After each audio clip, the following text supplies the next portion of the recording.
This week, Tony Abbott wins the election and becomes Australia's Prime Minister. Special report tonight.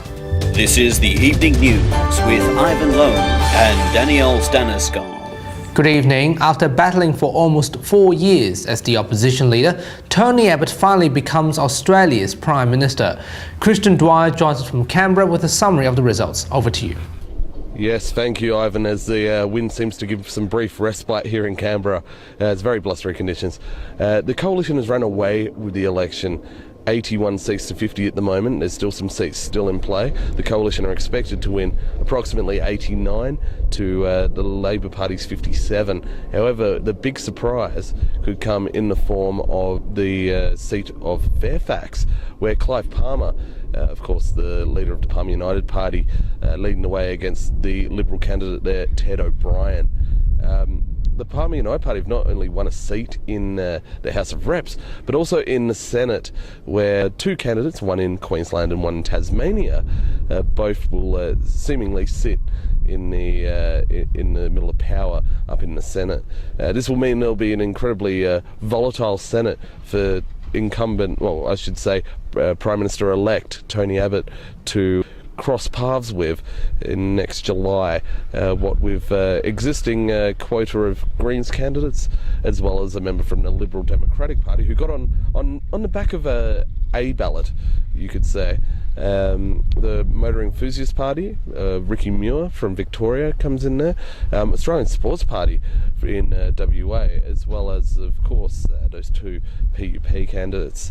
However, whether this will see us back at the polls in the next couple of months is unforeseen, as if supply is blocked, we may be called back to the polls for a double dissolution.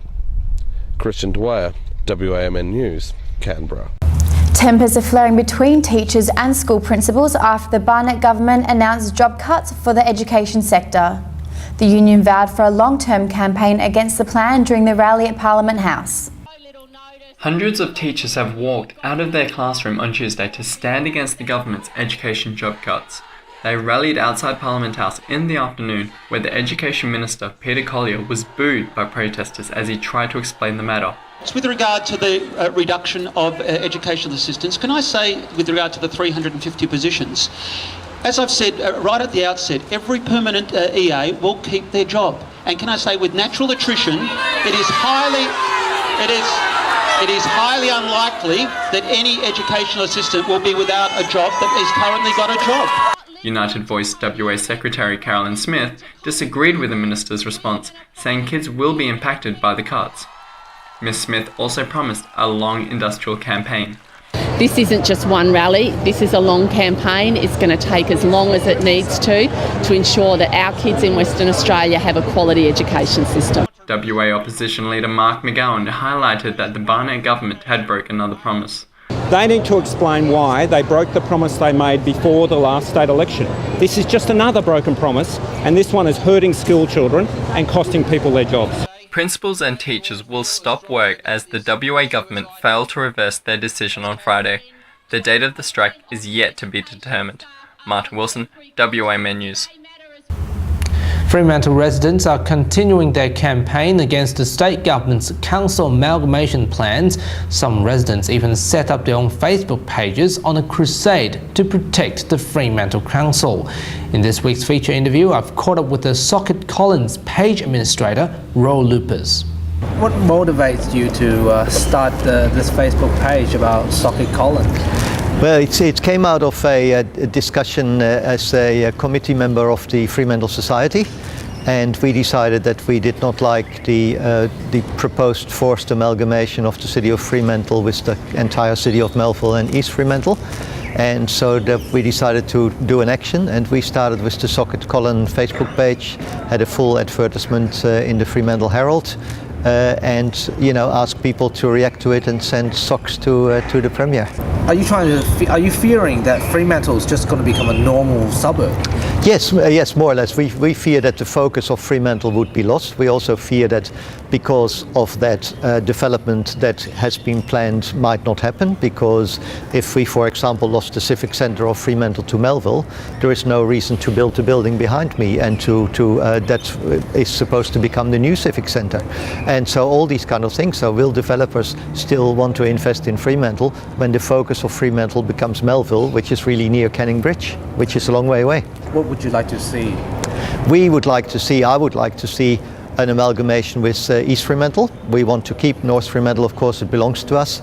And we would like maybe to go up, to Stock Road would be a good cut-off point. I'm going as far as, if the state government said that it's not large enough, to go all the way to North Lake Road, come down at Forest Street, so that we have some say over our southern beaches as well, and so that would more than double the population of Fremantle and would make us a more economically viable, larger council. Are you happy with the responding and the numbers so far on your Facebook page? Do you want to see it grow? Oh, of course you want to see it grow. It's the hardest part is always to get the community behind you, to get people to actually to take the initiative, to take ownership. That is always going to be a hard part. It's always a long slog, and I've been on many campaigns and doing things, and that is always going to be the hard part. But I think in general the public of Fremantle is behind the campaign.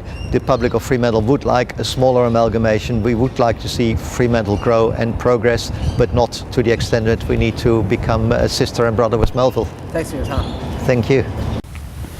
WA Police have released the latest crash statistics this week.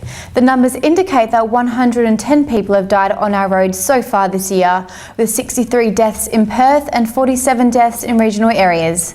There are also 131 cases of critical injuries as of the 3rd of September this year.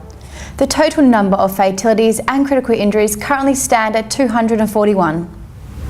To World News, and in Hong Kong, the government said they will reveal the target of housing supply over the next 10 years. Shibs Wei with the details.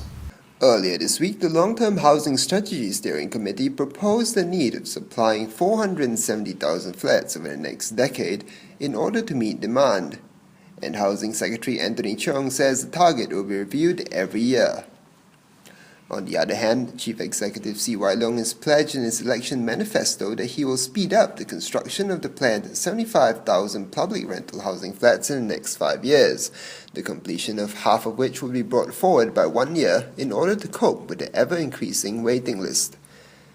Meanwhile, the Permanent Secretary for Housing, Duncan Pescott, has said that temporary housing for residents of subdivided units was not the answer, saying the real solution was to build more public housing flats. Shibs Wei, WAMN News.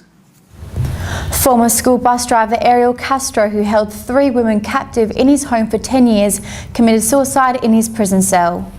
Mr. Castro was arrested in May and sentenced last month to more than 1,000 years in prison without parole. He was found guilty of abducting 3 women and keeping them imprisoned where they were repeatedly raped and tortured. US President Barack Obama met with congressional leaders to discuss the war on Syria. During the meeting, the President asked the Congress to vote whether the US should take military action.